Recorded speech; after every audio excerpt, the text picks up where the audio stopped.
moments later.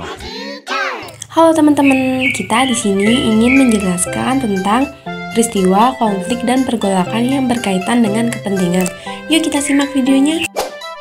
Peristiwa, konflik, dan pergolakan yang berkaitan dengan kepentingan. Pergolakan daerah yang berkaitan dengan kepentingan dapat diartikan sebagai suatu gerakan sosial vertikal dan horizontal yang dilakukan serentak dengan berbagai cara untuk memaksakan kehendak atau cita-cita demi kepentingan yang tertanam dengan kuat pada suatu kelompok. Pergolakan daerah yang sering diwarnai kerusuhan-kerusuhan dan tindakan separatis atau ingin memisahkan diri. Ada beberapa faktor yang menyebabkan terjadinya pergolakan daerah, di antaranya sebagai berikut. 1. Program pembangunan yang tidak memperhatikan keadilan sosial budaya masyarakat. Misalnya, harus memperhatikan apakah kehadirannya meningkatkan kualitas masyarakat atau meresahkan, apakah melestarikan atau memudarkan nilai norma yang ada, apakah menggunakan lahan produktif masyarakat atau tidak. Hal ini harus diperhatikan agar tidak terjadi kondisi sosial yang disintegratif. 2. Kurang berfungsinya lembaga-lembaga kontrol masyarakat.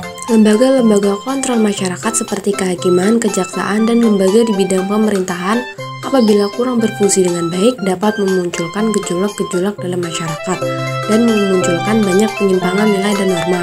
Kondisi seperti ini mudah menyebabkan pergolakan yang menuntut adanya keadilan. 3. Ketidakadilan situasi politik dan keamanan nasional. Stabilitas politik dan keamanan nasional yang tidak mantap akan mendorong munculnya gejolak di daerah yang ingin melepaskan diri dari pusat. Contohnya konflik di Aceh, Maluku, dan Papua. 4. Sarana-sarana komunikasi dan interaksi sosial antar daerah di berbagai bidang tidak berjalan dengan baik. Makin efektif saluran dan kota komunikasi sosial ekonomi dan kebudayaan antar daerah akan semakin banyak memberi wawasan bagi pola pikir dan alternatif tindakan di masyarakat, sehingga gejolak yang ada semakin kecil. Begitu pula dengan sebaliknya.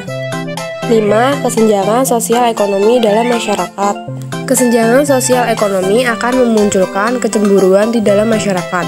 Hal ini dapat menimbulkan gejolak seperti kerusuhan disertai kerusakan pertokoan dan mobil-mobil mewah. Selain beberapa faktor tersebut, masih ada beberapa faktor lain, yaitu 1. Ketidakpuasan terhadap pembangunan, kebijakan, dan pembagian pendapatan antara daerah dengan pusat yang tidak adil. 2. Sikap primordialisme yang berlebihan. 3. Pertentangan sosial lain yang berkepanjangan dan sulit diatasi. 4. Keinginan untuk mendapatkan kekuasaan. 5. Adanya perbedaan pandangan dan ideologi. 6. Tindakan sewenang-wenang dari pihak pemegang kekuasaan. 7. Adanya tokoh sebagai pendorong dan simbol pergolakan. Dari contoh pergolakan berkaitan dengan kepentingan daerah yang pernah terjadi di Indonesia adalah: pertama, pemberontakan APRA atau Angkatan Perang Ratu Adil.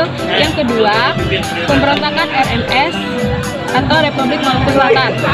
Beberapa hal yang dijadikan pedoman dalam meminimalkan terjadinya pergolakan daerah: penyusun perencanaan pembangunan sebaik mungkin yang mengarah kepada peningkatan kualitas kehidupan masyarakat dan berusaha meningkatkan terjadinya konflik di masyarakat, memfungsikan secara optimal lembaga-lembaga sosial kemasyarakatan sebagai kontrol sosial, mengefektifkan sarana-sarana komunikasi, interaksi, dan kerjasama antar kelompok atau daerah dengan baik, sehingga akan memberikan bekal wawasan budaya yang luas sehingga banyak yang mengetahui alternatif perilaku kelompok ini.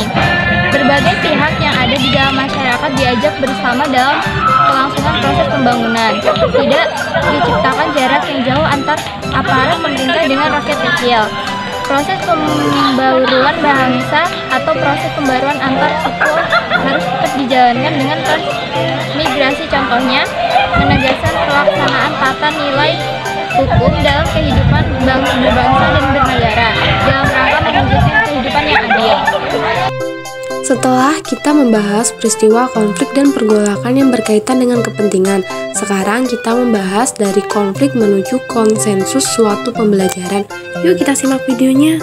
Dari konflik menuju konsensus suatu pembelajaran. Kesadaran terhadap pentingnya integrasi bangsa. Faktor pendorong, pendukung, dan penghambat tercapainya integrasi. Faktor pendorongnya yaitu 1. Kemampuan dan kesadaran bangsa. 2. Rasa senasib dan perjuangan. 3. Tekad serta keinginan untuk bersatu. 4. Ancaman dari luar yang memunculkan rasa nasionalisme. Faktor pendukung yaitu 1. Penggunaan bahasa Indonesia. 2. Semangat peraturan dan kesatuan. 3. Pandangan hidup terhadap Pancasila. 4. Jiwa semangat dan keberanian. Faktor penghambatnya yaitu 1. Kurangnya toleransi antar golongan.